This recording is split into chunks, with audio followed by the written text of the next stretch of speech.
O sea que vamos a empezar con orientación, repasando lo que vimos el lunes pasado, eso de orientar un haz de semirrectas en el plano, porque para poder orientar el plano tenemos que basarnos en los axiomas 4 y 5 de orientación de la recta. Entonces, cuando tenemos los elementos que necesitamos para orientar un haz es tener el haz, ¿no? Elegir una de las semirrectas del haz, que va a ser la que saquemos para orientar. B es un punto que está fuera de la recta A, ¿sí? O sea, recta, le vamos a poner ahí el simbolito, o sea, no puede estar ni en la semirrecta A, que es la que sacamos, ni en la opuesta de A, ¿sí? Y tomamos BP, una semirrecta de origen B que tiene un punto P perteneciente a la semirrecta opuesta de A, y C, un punto en la semirrecta esta que necesitamos. Entonces el dibujito, que por ahí se entiende mejor que esto, vendría a ser así. Tenemos A, un punto de la semirrecta A, B, un punto que esté fuera de la recta A, y C, otro punto que esté fuera de la recta A. Entonces lo que hacemos es considerar las semirrectas de origen A que pasa por B, de origen B que pasa por C y de origen C que pasa por A, y usamos la ordenación que nos proveen esas semirrectas. O sea, B sigue a A en la semirrecta AB, C sigue a B en la semirrecta BC y A sigue a C en la semirrecta CA. O sea que lo que estamos haciendo es recorriendo en este sentido. Entonces, cualquier semirrecta con origen en O, que es un punto interior del triángulo ABC, que a mí se me ocurra, la voy a poder comparar con cualquier otra semirrecta que sea también del haz. Si justo las dos semirrectas que quiero comparar cortan al mismo lado, la ordenación viene dada por los puntos que están en ese lado. O sea, si quiero comparar, vamos a ponerle M, N y P a estas semirrectas. Si quiero comparar M con N, habiendo dado esta orientación al triángulo, como M y N cortan al mismo lado del triángulo, lo que uso es ver que las intersecciones, la intersección de M precede a la intersección de N en la ordenación de la semirrecta AB. Entonces esta precede a esta. Y para comparar M con P, uso, como M y P cortan distintos lados del triángulo, lo que uso es que cualquiera que esté de este lado va a estar antes que cualquiera que esté de este lado, así que también M precede a P en esta ordenación que le dimos al haz de semirrectas. Entonces, lo que queda ordenado son todas las semirrectas con origen en O, menos la que sacamos. La que sacamos no interviene en el orden, porque justamente es el origen y también en el final, ¿sí? Y eso es lo que es diferente que ordenar una recta, porque en la recta no tenemos ni principio ni final, pero es parecido a ordenar un segmento, los puntos de un segmento, ¿sí? De hecho, lo que usamos es la ordenación de un segmento 3 veces, usando el triángulo, ¿no? Bien, entonces la pregunta sería si se entiende esta cuestión de cómo ordenar el haz de semirrectas, y el resumen práctico es que si uno recorre el haz en el sentido contrario a las agujas del reloj, está usando la orientación positiva del plano, y si uno recorre el haz en el sentido horario, eso significa que está orientando el plano de manera negativa. Eso está dicho acá, o sea, los órdenes son dos posibles. Los órdenes son dos posibles. Y si queremos comparar dos órdenes dados sobre el mismo haz de semirrecta, en donde en uno sacamos a A y en el otro sacamos a B, lo que tenemos que mirar es comparar semirrectas que no estén en el sector angular que determinan A con B, ¿sí? Fíjense que acá estamos haciendo uso de la definición de ángulo como unión de semirrectas con origen común, y la región angular es la intersección del semiplano A que contiene a B con la del semiplano B que contiene a A. Entonces no hay duda que el sector angular es este pedacito que había dibujado primero, ¿sí? No hay forma, con las definiciones que tenemos, de pensar que el sector angular pueda ser esta parte que la volamos de nuestra geometría. Esa parte no tiene ningún sentido con las definiciones geométricas que hemos dado. Así que el sector angular al cual se está refiriendo esta definición es el pedacito que hay entre A y B. Bueno, ¿por qué sacamos ese pedacito? Porque acá es donde los dos órdenes son medio poco comparables, ¿sí? Justamente en este sector angular. Entonces, si tomamos M y N en el complemento de ese sector angular y vemos que en ambos órdenes M precede a N, entonces los órdenes son equivalentes. Las semirrectas están igualmente orientadas. Por eso vemos que en realidad no nos complica eliminar una semirrecta, porque si eliminamos otra, de todas maneras podemos utilizar un orden equivalente.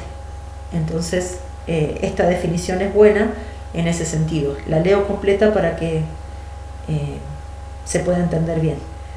Diremos que dos órdenes atribuidos a las semirrectas de un haz, uno descartando la semirrecta A y otro descartando la semirrecta B, son equivalentes si todo par de semirrectas M y N que no estén incluidas en el sector angular del ángulo AB, sucede que siempre M precede a N en ambos órdenes, o al revés, pero tiene que darse la relación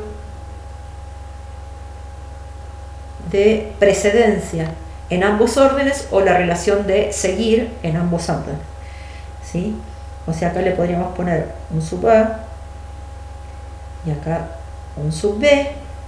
Estos dos órdenes que están acá dibujados coinciden porque tanto en el orden que genera A como en el orden que genera B, M precede a N. Pero la salvedad es que no tengo que comparar rectas. Es que no me sirve comparar rectas que estén fuera de este sector, porque lo que quiero saber es si los órdenes son equivalentes o no. O sea que tampoco tiene sentido ponerse a ver un par de semirrectas que estén metidas en ese lugar que trae conflictos, ¿sí? Además, si tengo haces diferentes, ¿sí? Si tengo haces diferentes, uno por acá y otro por acá, y este lo ordeno sacando este y este lo ordeno sacando este, también los puedo comparar, ¿sí? Mediante una transformación rígida, ¿sí? Que me haga, en realidad es una transformación rígida que preserve orientación, ¿sí? Pero la idea es copiarse este haz acá, y la semirrecta que saco me queda ahí, ¿sí? Y bueno, esta es una semirrecta que preserva orientación, una transformación que preserva orientación, y lo que hacemos es comparar dos semirrectas que estén fuera de ese lugar, ¿sí? Entonces, si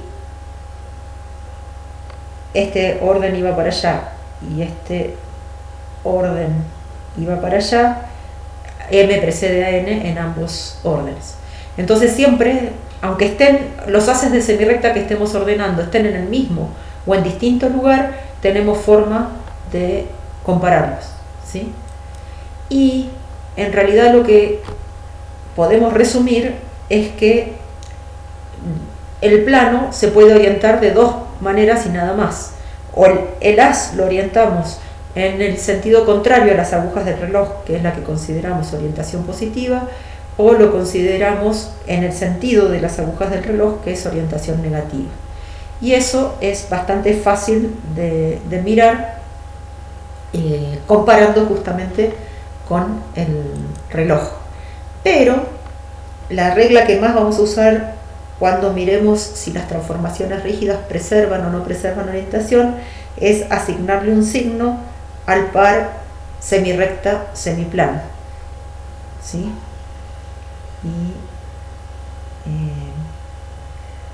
vemos entonces que estos dos pares, el par A alfa y el par A no alfa, van a tener distintos signos. Como asigno el signo del lugar de cada uno de esos pares es mirando en el sentido en que crece la semirrecta. Si el semiplano quedó a la derecha, va a quedar, o sea, miro el semiplano en el sentido, si el semiplano me queda a la derecha, eso es que estoy recorriendo en el sentido de las agujas del reloj, o sea que esto es negativo. Y si el semiplano me queda en la mano izquierda, ese va contrario a las agujas del reloj. ¿Ven? Este que está acá. Entonces este par sería positivo. Y entonces lo que hacemos es, cuando usamos el axioma 9, donde tenemos un par de salida y un par imagen que nos da T, lo que hacemos es mirar si salí de uno positivo y llegué a uno positivo, entonces T preserva orientación. Si salí de uno positivo y llegué a uno negativo, T no preserva orientación y es distinta que la que dije antes, ¿sí? Entonces, la idea es que si ambos pares son negativos, T preserva orientación. Si ambos pares son positivos, T preserva orientación. Si para pasar de un par al otro cambio de signo, T no preserva la orientación. Y por último, que es lo que vamos a usar hoy, otra cuestión que tiene que ver con la orientación es la posibilidad de orientar un ángulo, ¿sí? Acá voy a considerar, cuando oriento los ángulos, tengo dos posibilidades para acomodar las semirrectas. Y lo vamos a pensar en cuando yo escribo primero la semirrecta B y después la semirrecta A y el ángulo está orientado, significa que lo recorro en este sentido, ¿sí? Como lo recorrí en sentido contrario a las agujas del reloj, este es un ángulo que está orientado positivamente. Obviamente que si lo recorro para el otro lado, está primero la semirrecta A y voy hacia la semirrecta B, este va a tener orientación negativa porque va en el sentido de las agujas del reloj.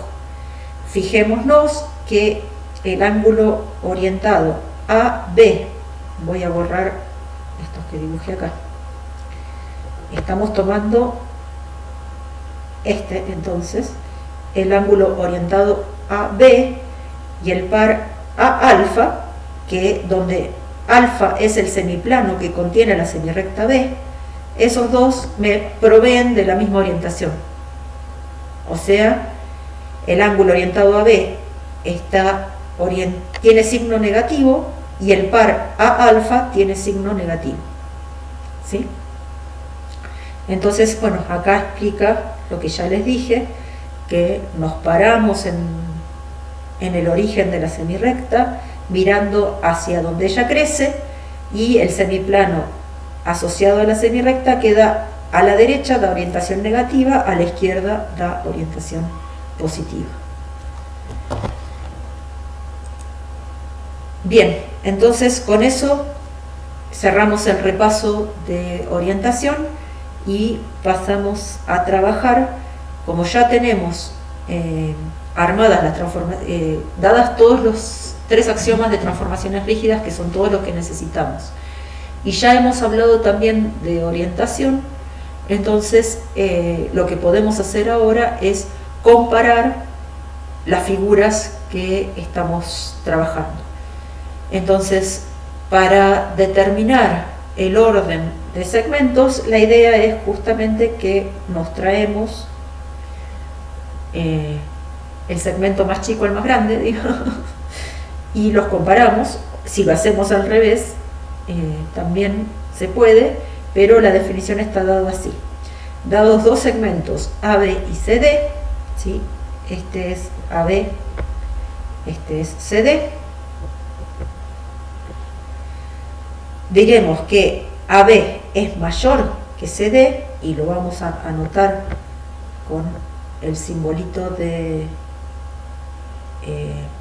mayor, pero como hacíamos antes con precede A, ¿sí? Entonces AB es, me equivoqué de lado, ¿no? Siempre tengo problemas de orientación yo, perdón.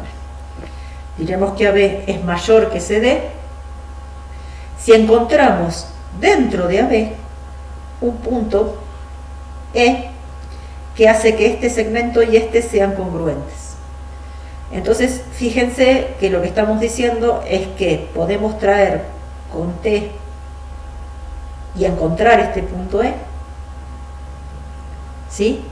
Y como este punto E es interior al segmento AB, E pertenece al segmento AB interior, y el segmento AE es congruente con CD. Estas son las condiciones para poder asegurar que el segmento AB es mayor que el segmento CD. Así que la idea es superponer uno al otro, y el que quede adentro es el más chico. Pero para eso necesitamos traer con una transformación rígida que haga coincidir, que la imagen de uno de los extremos sea A, y que transforme la semirrecta esta en esta, ¿sí? O sea, T lo que me va a hacer es mandar la semirrecta CD en la semirrecta AB. Para que esté bien definida, vamos a ponerle gamma. También tenemos que saber cómo mandar el semiplano, pero acá es indistinto si lo mandamos de un lado o del otro, porque no me está importando si T preserva o no preserva orientación. De hecho, hay 2 transformaciones posibles que me llevan este segmento sobre este. Una es la que escribí y la otra es que lo único que cambia es en el semiplano de llegada, que vaya al opuesto, ¿sí? Esta sería una T1 que también me sirve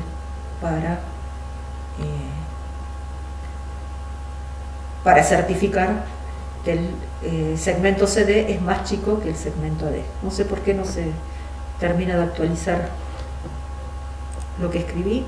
A ver, no sé qué pasó. acá escribí, ahí está, escribí en la tablet y no se actualizaba. Bueno, bien, entonces no hay nada muy complicado con el orden. Lo que hacemos es traer el segmento chiquito al grande y ahí encontrar el punto que hace que sean congruentes los dos segmentos, y como este punto es interior al segmento original, al que no se movió, entonces resulta que AD es mayor que CD.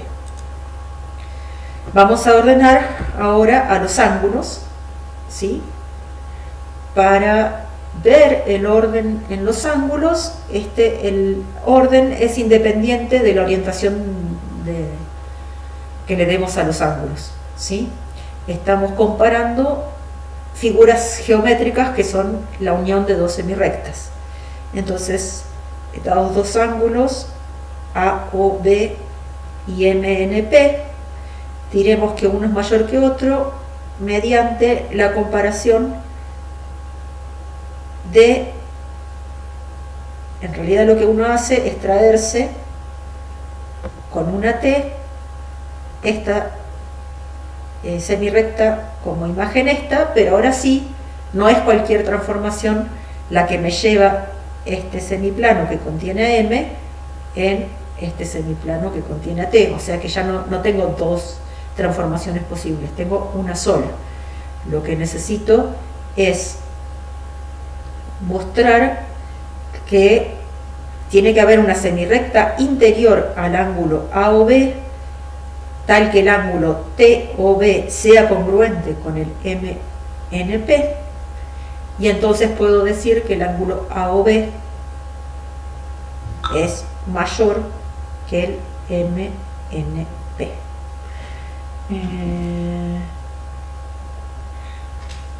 Le podés contestar a Cami que por ahí se quede con la Jamboard, nada más, que seguro que le usa menos que Pedro, y que después puede mirar la grabación.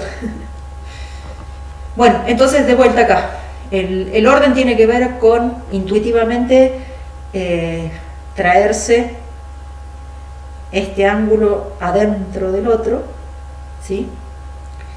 Encontrar una semirrecta interior al mayor que haga que este ángulo sea congruente con este, y de esa manera, entonces, si cuando me copié este ángulo acá, haciendo coincidir la imagen de este con uno de los lados, entonces la imagen del otro lado quedó como semirrecta interior.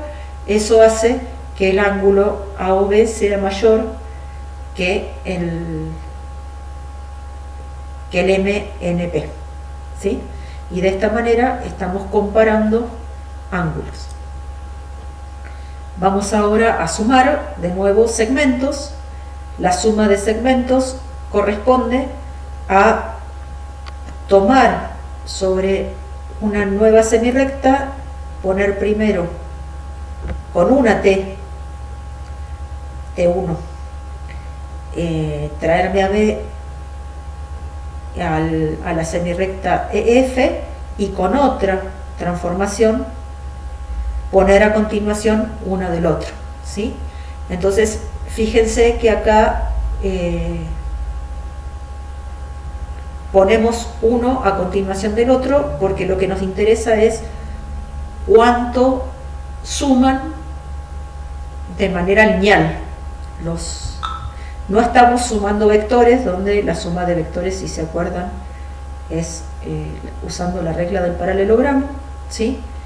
No es esta la suma que estamos haciendo. Lo que nos está interesando es poner uno a continuación del otro para que el resultado me esté dando un segmento que es la suma geométrica de estos dos segmentos, ¿sí?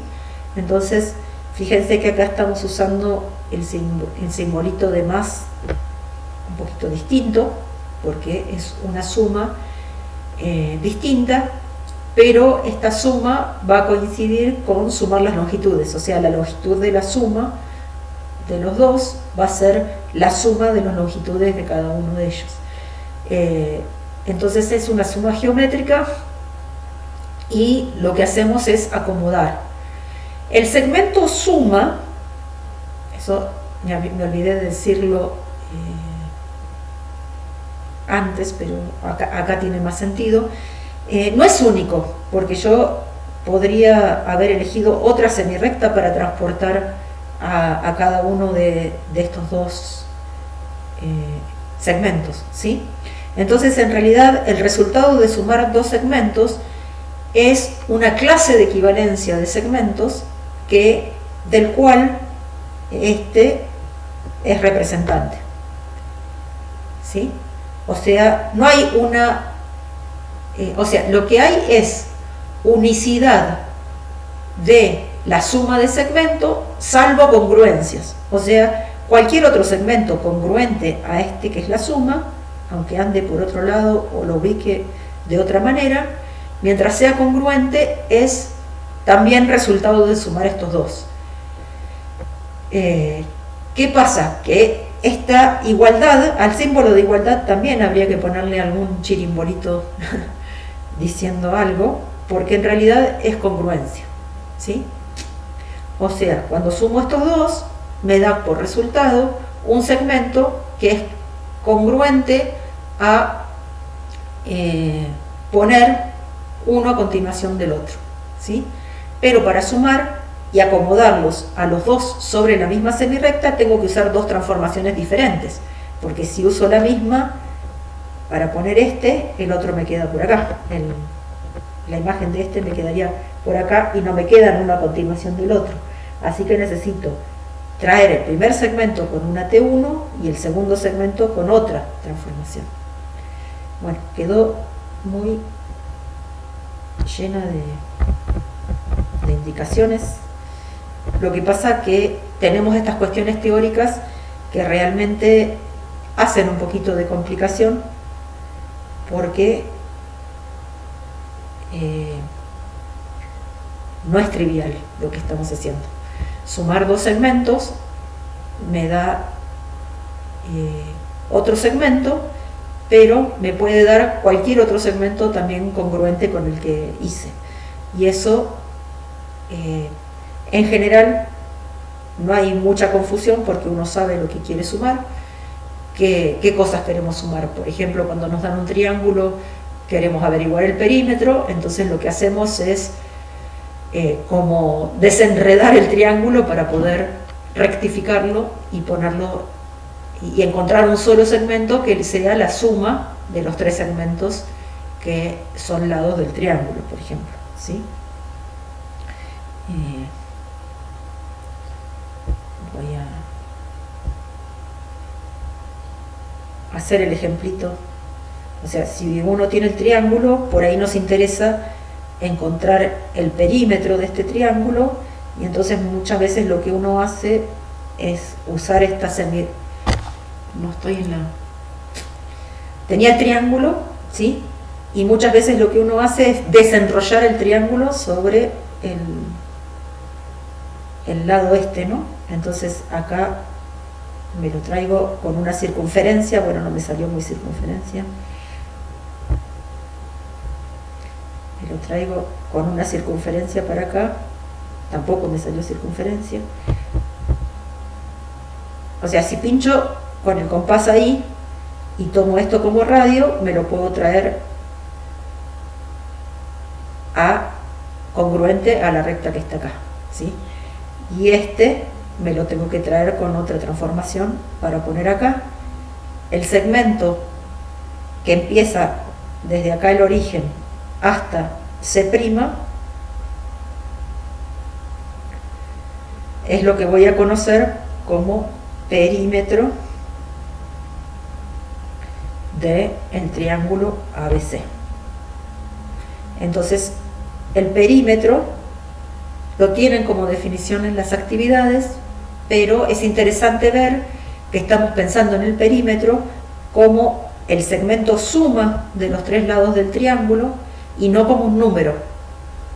Para empezar, esta parte de la materia en donde todavía no medimos, igual vamos a llamar perímetro al resultado de sumar estos tres segmentos, pero no estamos sumando longitudes. Por eso a la operación esta la llamamos suma geométrica,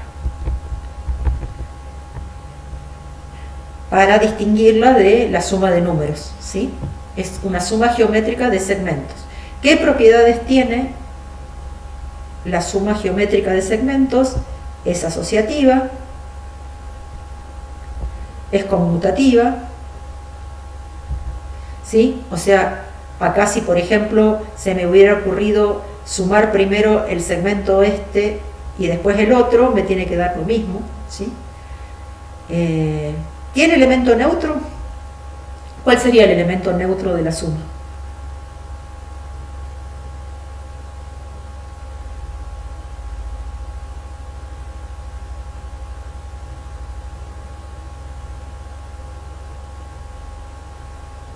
Bueno, podríamos pensar que es sumar un punto, ¿no? O sea, si a un segmento le sumamos un punto, no nos movemos del extremo en donde estamos sumando. Entonces también tiene elemento neutro. Lo que no tiene, porque no están orientados nuestros segmentos, es inverso. O sea, esto es algo que es acumulativo, ¿sí? Pero sí tiene la propiedad asociativa y sí tiene la propiedad conmutativa, y como caso límite podemos decir que si sumamos un punto, que vendría a ser el segmento dado por extremo y final iguales, puede tener elemento neutro. Pero ahí se acaba, porque no hay inversos, porque no tenemos, estamos sumando de una manera geométrica donde la cuestión es acumular, ¿sí? Entonces el resultado de la suma siempre es mayor que alguno de los sumandos, ¿sí? Y vamos a ver que cuando pasamos a los ángulos, eso ya no es acumulativa la suma. Entonces, ¿cómo sumamos ángulos? Acá está, en esta filmina está primero la definición, pero vamos a ir al dibujito para primero entender y después volvemos para ver la definición. Queremos sumar el A o B con el PQT, ¿sí? Y entonces, para poder hacerlo, tenemos que orientarlos en el mismo sentido.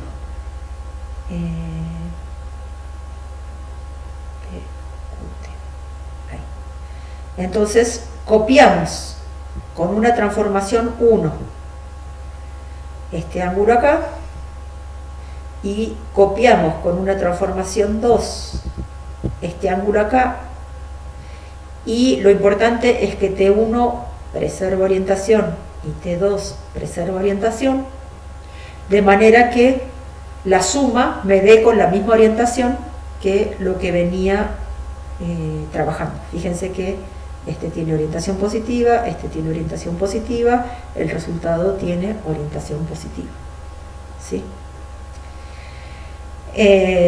Entonces, ¿cómo es que se suma? Yo copié este acá, y la imagen de la primera semirrecta es esta, la de la segunda semirrecta es esta. Ahora, ¿cómo viene con T2? T2 me copia la primera semirrecta en el lugar donde quedó la segunda, acá, y la segunda semirrecta de la manera que importa, ¿no? De la manera que me la trae T con rigidez, o sea que la segunda me va a quedar ahí. Pero lo que estoy haciendo es que entonces la segunda del primer ángulo, el segundo lado del primer ángulo, coincide con el primer lado del segundo ángulo. ¿Cuál es el ángulo resultado? El que se obtiene de quedarme con las que no son comunes.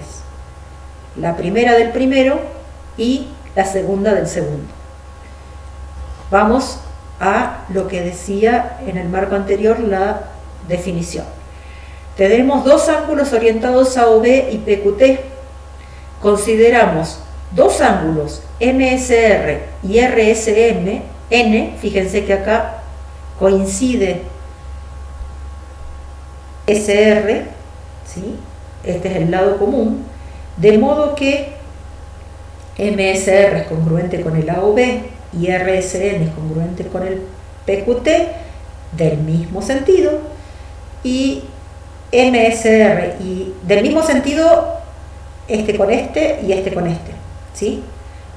No, lo del mismo sentido no se aplica a estos dos, pero sí tiene que tener el mismo sentido. Por eso acá yo había dicho preserva orientación la T que los... O sea, acá lo que me está diciendo es que MSR es congruente con AOB por una transformación que preserva orientación. Y RSN es congruente con PQT por una transformación que preserva orientación, ¿sí? MSR y RSN tienen un lado en común, la semirrecta SR. El ángulo suma tiene como primer lado el primer lado del ángulo congruente con el primer sumando, y del segundo lado es congruente con el segundo sumando. Y esto es la suma geométrica de AOB con PQT. Ahora, con la suma de ángulos sí pueden suceder cosas extrañas.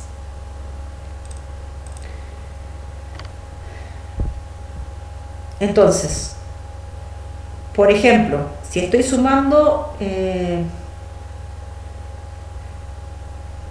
acá tengo tres ángulos de 120 grados que sumados me dan 360, ¿no? Son tres ángulos congruentes entre sí. Fíjense que si sumo, le voy a poner A, B, C y O. Y los voy a orientar positivos. Entonces, ¿cuál es el resultado de sumar geométricamente AOB con BOC? ¿Qué me dice la definición? Me dice que me tengo que quedar con el primer lado es el AO, ¿sí? Primer lado del primer ángulo y segundo lado del segundo ángulo,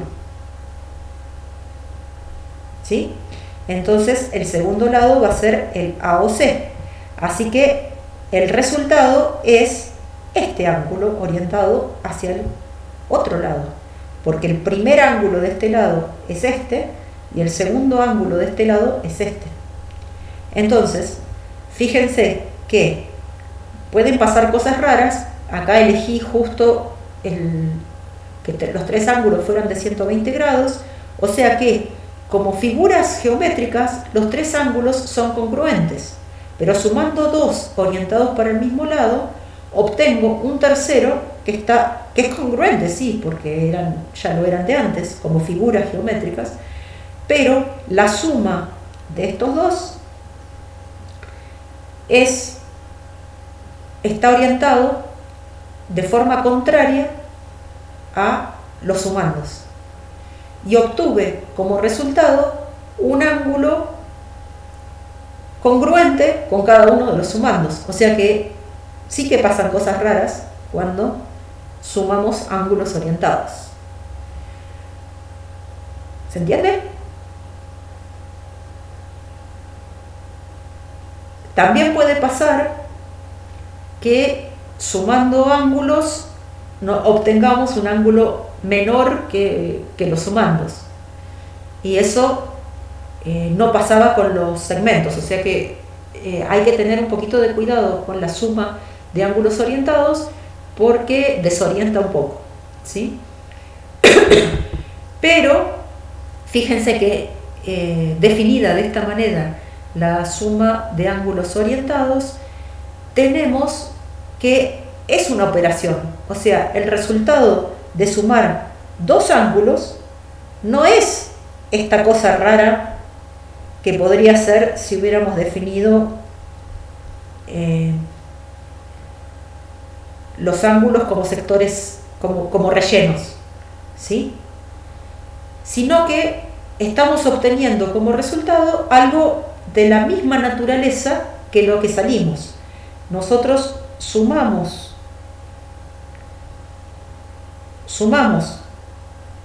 dos ángulos que eran unión de dos semirrectas y obtenemos una figura que es unión de dos semirrectas. Por lo tanto, está bien definida la operación porque sumamos dos ángulos y obtenemos un ángulo, ¿sí? Es asociativa, es conmutativa, tiene elemento neutro, que es el ángulo nulo, y además, para cada ángulo tiene opuesto. Pero con cierto cuidado, porque esto es, como antes, salvo congruencias. O sea, un ángulo de 120 grados que esté por acá, orientado negativamente, también es la suma de estos dos, aunque no esté pegado. ¿Está bien? Porque el resultado es único, salvo congruencias. ¿De acuerdo? Bueno, todas estas cosas en práctica las van a ver y ya estamos en horario de terminar con la teórica porque me quedan, simplemente vamos a dar la definición de rectas perpendiculares, que quedó muy chiquitita la diapo para mirar, pero bueno, lo que podemos definir rápido ahora es ángulo recto como aquel que es congruente con su adyacente, ¿sí? De lo cual resulta que como este es recto es congruente con su adyacente, como este es recto es congruente con su adyacente, y los cuatro resultan congruentes, ¿sí? Entonces, cuando dos rectas se cortan formando un ángulo recto, que no, el dibujo no me quedó muy bien, puedo borrarlo porque lo tengo hecho en la compu. Cuando dos rectas se cortan formando un ángulo recto, vamos a llamarlas perpendiculares. También se usa la palabra ortogonales. A y B son rectas ortogonales, pero en la geometría euclidiana, esta que estamos viendo desde la axiomática, se usa más la palabra perpendicular que la palabra ortogonal. La palabra ortogonal se usa más en geometría analítica, probablemente ya hayan visto esa condición en la materia que hicieron el año pasado de geometría analítica, la palabra ortogonal. Pero acá, en esta tradición de la geometría euclidiana, se usa más la palabra perpendicular. ¿Qué tiene de bueno el ángulo recto? Que es el que me permite comparar a los otros ángulos, ¿no? O sea, si yo tengo un ángulo recto, van a ser agudos todos los ángulos menores que un recto, y van a ser obtusos todos los ángulos mayores que un recto. Entonces ahora podemos clasificar ángulos porque, sabiendo ordenar a los ángulos, todo se compara con el ángulo recto.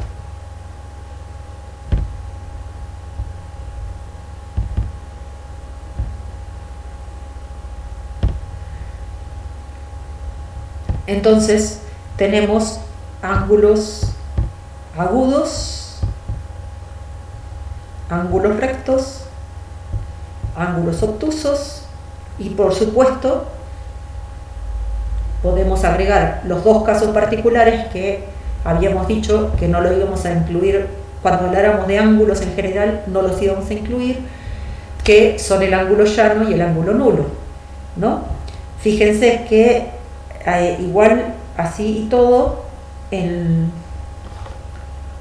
ángulo nulo lo estuvimos necesitando acá para poner las propiedades, ¿no? Porque lo podemos pensar como elemento neutro de la suma. Y otra cosa rara que pasa con la suma de ángulos es que está acotada superiormente, porque el ángulo mayor que uno puede obtener es el ángulo llano, ¿sí?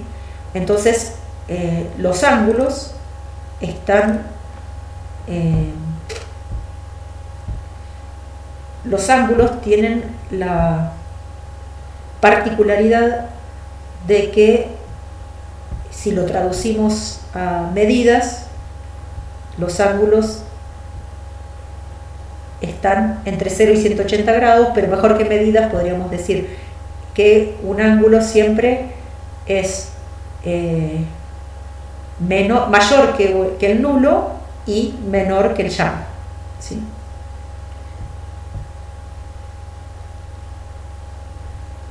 No lo voy a dejar porque eso es como feo haberlo hecho.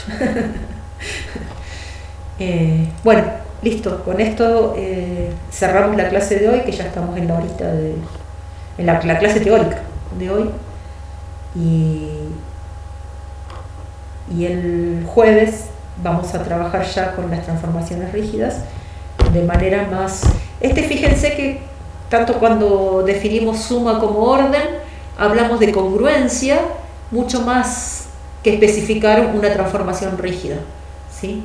Entonces es interesante empezar a trabajar un poco con las transformaciones rígidas de manera más explícita, y eso lo vamos a hacer en la clase que viene con los teoremas de congruencia de triángulos, ¿sí?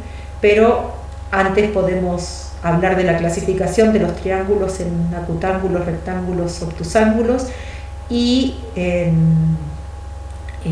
escalenos, isósceles también, justamente porque para poder hacer esa clasificación de los triángulos lo que necesitábamos era poder comparar segmentos y ángulos, y ahora ya lo tenemos, así que ya le hice spoiler de la clase que viene, pero vamos a empezar con la clasificación de los triángulos y trabajar también después con las transformaciones, los teoremas de congruencia de triángulos. Bien.